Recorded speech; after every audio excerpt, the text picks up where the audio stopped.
The Joe Rogan Experience. If someone is going to inherit your soul, they don't want it bogged down with bad habits. Right. Yeah, well, they don't want it to be evil. They want Right. it to have negative energy attached to it and the karma of killing a bunch of people. Like, Right. who wants Dick Cheney's soul? You know? The alien's like, you could have that dude. Remember when he shot someone and then the guy apologized to Yeah. him? Isn't that nuts? You know how gangster that is? Yeah. You shoot a guy in the face and the dude's like, yeah, I look like a bird. Don't worry about it. I Yeah. look like a deer. Is there any way to you that we're not being gaslit like to hell by Kamala Harris? In what way? Like, wasn't she like a joke even among Democrats? Uh-huh. Like 10 seconds ago? Like literally, Sure. like a day ago. Yep. And now it's like the country's rallying around. I know. Like, yeah. What? I don't know. I don't Yeah, even. we're so easily manipulated, and they're all doing it in lockstep. Yeah, no doubt about it. There's no doubt about it. She polled as the least popular vice president of all time. Yeah. She is, I had dinner with a friend of mine recently who actually knows her. He says she's very smart, but when she gets in front of a camera, she locks up, and she's just not good at communicating, and she tries to go off script, and she, whenever you're talking in front of a large group of people, there's a bizarre stress and pressure that really constricts your ability to communicate. I'm aware. Yeah. As of the last few minutes. Yeah, it's weird. And this is just you and me, right? This is just you and me. And now imagine you and me, but we're in front of 15,000 people that are hanging on our every word, and you're kind of freeballing, and maybe you really haven't even done the research. Like, someone's asking you how you're going to fix the economy, right? And then you have the problem is everybody needs money because the bills, and we're working on that. Like, what? Well, and that's so obvious when, with the passage of time is significant, and the significance of the passage of time is significant because of the passage of time. Exactly. Yeah. So that's someone who is basically like a kid in the 5th grade who's writing a book report, but they haven't read the book. That's every time I see her on camera, that's all I can think is that she's the kid who didn't do her homework. Right. Because she just has that vibe. Did you see the clip of her talking about how dare we wish Merry Christmas to people? No. Yeah, she does this bizarre rant about how we shouldn't be wishing Merry Christmas to anyone. Is this when she was a senator? I don't know. It's recent. It's recent. Yeah. Really? It's so strange that that was her. That's the only time I've seen her passionate about anything on camera. Come on, really? Yeah. I haven't seen that. Yeah, no, I've seen the one she was telling that people need to be woke. Everyone needs to be more woke. Oh, you should yeah. be more woke. You should figure out who's the wokest. And try to be the wokest, but you should, everyone should be more woke. And she's laughing. It's like, what the fuck? And when we all sing happy tunes and sing Merry Christmas and wish each other Merry Christmas, these children are not going to have a Merry Christmas. How dare we speak Merry Christmas? How dare we? Merry Christmas, everyone. She invoked Greta Thunberg a little bit there. Oh, that's so nutty. Yeah. How dare we? How dare we? How dare you? Yeah. No, we're definitely being gaslit. Yeah. And not only that, here's the big one, right? She wasn't elected, right? No. She was appointed vice president, and then they didn't do primaries. They had no primaries for Joe Biden, and now all of a sudden she is the nominee because he's stepping away. And so then they bring in her, and they bring in this other guy who's radical from Minnesota. That's the vice president, who he believes a lot of wild things. One of them is transgender surgery for people who are under 13. Another one is abortion up until 9 months. Ooh. Yeah. Obviously, there's reasons why people medically would, if the woman's life is in danger, if the child has something wrong, it's not going to live. There's reasons why they choose to do things like that.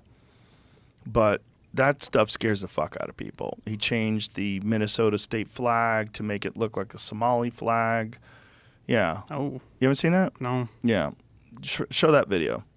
So the video of him taking down the Minnesota flag, and he replaced it with the new flag that looks a lot like the Somali flag. Wow. Minnesota has a huge population of Somalis in it. Well, isn't what's-her-face? Yes. Yeah. Omar. Yeah. Oh. But there's a video of him doing it. But I'm seeing false claims. Man, well, okay, well, let's see the video. But they did change the Minnesota state flag, correct? Sometimes the false... Yeah, that's the problem with like fact checkers. Some of these fact checkers are completely full of shit. Like you're just trying to debunk something, especially now when there's all this scrutiny being paid attention to what this guy's done. Yeah. What have you? What's the false stuff, Jamie? It's not the flag itself, correct? I typed in. I was just trying to even get to it. A whole bunch of stories are popping up. I'll just show you this. Like, no, he didn't give him a Somali flag. No, he didn't change it to resemble Somali. False Somali. But state what does flag. it look? Okay, but what does it look like now? That's what I was trying to get to. Okay, on the left is Somali flag. On the right is the Minnesota state flag. Okay, same color as Somali flag. A white star, a different white star in it, like the Somali flag. Very different than the original Minnesota flag. And there's the video down below that. That's when he changes it out. So he takes out the Minnesota state flag. Oh, hold on a second. Wait a minute. Turn the volume up, please, so you hear him say that. All right, ready. Whoa, wait a minute. So he gets the flag, picks it up, moves it out of the way, and replaces it. Look at this.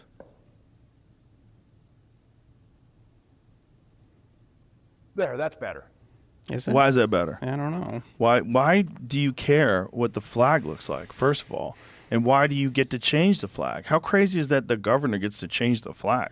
Like, who else is involved in that decision to change the flag? Is that what happened? I don't know. Usually it's a big event. They let people pick, there's Right. Now, we voting have a on bunch it, of people picking on that's it. a high population of Somalis in your state. I would imagine they would want to try to get that flag a little closer to home. Yeah. The worst incident of fact checking was the quid pro quo Joe clip, where Biden brags about that time that he withheld $1 billion of aid to Ukraine So they fire a prosecutor. to fire a prosecutor that we now know his son worked for. Mm-hmm. And if you type that in, Snopes or whatever would tell you just like, oh, that didn't happen. Biden, there was no quid pro quo, and Biden didn't want the prosecutor fired. That is because he didn't know that his son worked for Burisma at the time. And it's like, how can you just say that's fake? And like, it's scary to me that people will read that and be like, oh, it's fake. It's like, Yeah. no, look at it, like with your eyes. Yeah, fact checkers are fucking dangerous, and it's really, I mean, what you're seeing is kind of treason. Yeah, It's kind of what it is. If you're seeing that kind of fact checking, you're lying. You're lying, and you're intentionally misrepresenting facts, and you're doing so because you want a specific result politically, right. and it should be illegal. I agree. Especially if people think of you as a fact checker, and what does that mean? What does it mean to be a fact checker? The problem with facts is a lot of them are very subjective. You can find one small inconsistency or you could phrase a question in a certain way and have your answer false in a different way because you're just finding some nitpicky way to look at things. I've seen a lot of that to the point where you're like, that's not fact checked at all. You guys just you're gaslighting. It's just Right. pure gaslighting. This is what it says. Who picked the new flag? State Emblems Redesign Commission, tasked with choosing the new flag and seal, made its final selections this week, and the new design will debut next year. It follows 4 months of meetings, many spirited debates, and 2,500 submissions from the public sharing their ideas for the new symbols. This is why they changed it. He said it was problematic. Problematic. Oh, I love that term. Our current flag is problematic. I think we all know that. We've evolved into a more diverse state, and I think it's more reflective of that. Okay, what was the original flag? There's concern with the scene depicted on the old flag, which many found offensive. First adopted in 1957, the flag showed a white settler tilling land as an indigenous man rides horseback. Indigenous members of the State Emblem Redesign Commission said it was harmful to their communities and promoted the erasure of their people from the land. What? Well, can I see what it looks like? Show me the original, just get a photo of the original Minnesota flag.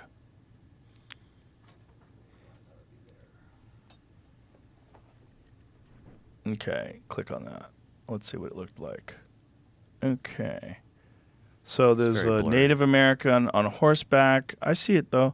And then there's a farmer tilling the land, a Native American on horseback.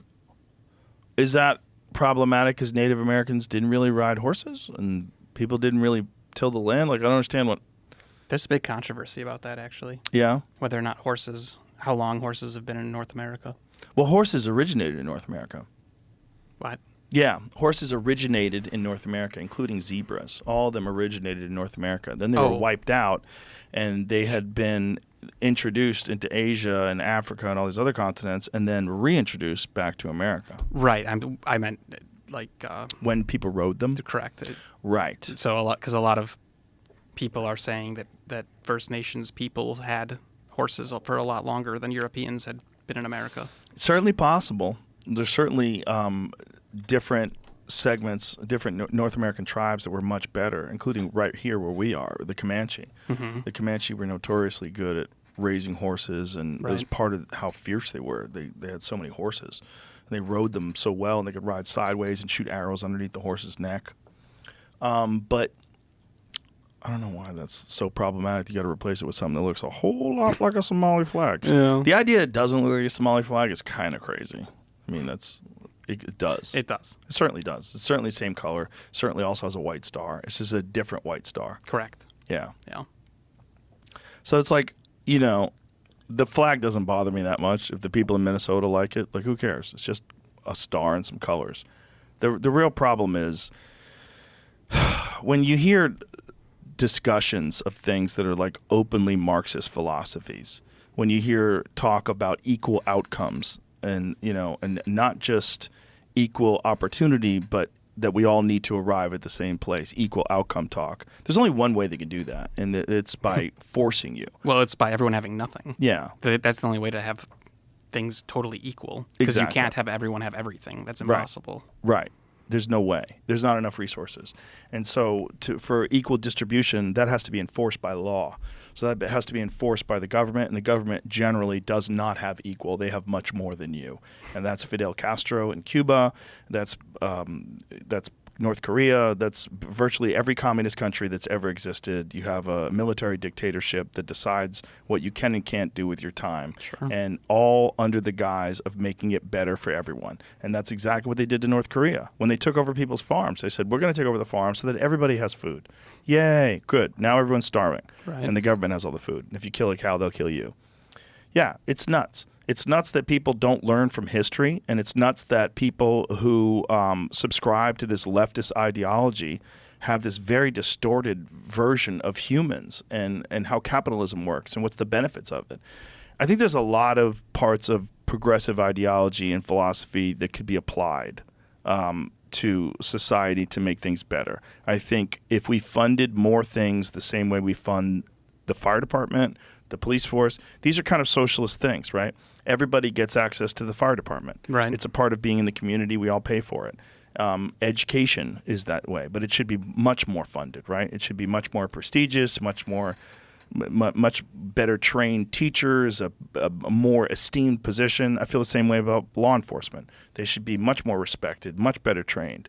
We should put much more resources into that and have them be integral and a part of the community and for the safety of the community. Not the bad guys who come in to pull you over because you rolled through a fucking stoplight. That kind of shit. Right. And I think the problem is these people that have this idea of equal outcome, this is the worst version of all these leftist ideologies. The worst version is open borders, everybody should have everything, and then equal distribution of it. And then what always comes with that is they unarm the citizens. And if they don't unarm the citizens, you can't get away with any of this stuff. But as soon as you have no one has guns other than the police, everybody is forced to comply. And if the army and the police are the only ones that get to tell you what to do, and they take orders from the government, and the government is a communist dictatorship, you're fucked. And that has never been more evident than in all the versions of it that you can see in current world politics now, where a government has been taken over by a communist regime. It's always bad. It never turns out good. Not a single fucking time. People starve. It gets horrible.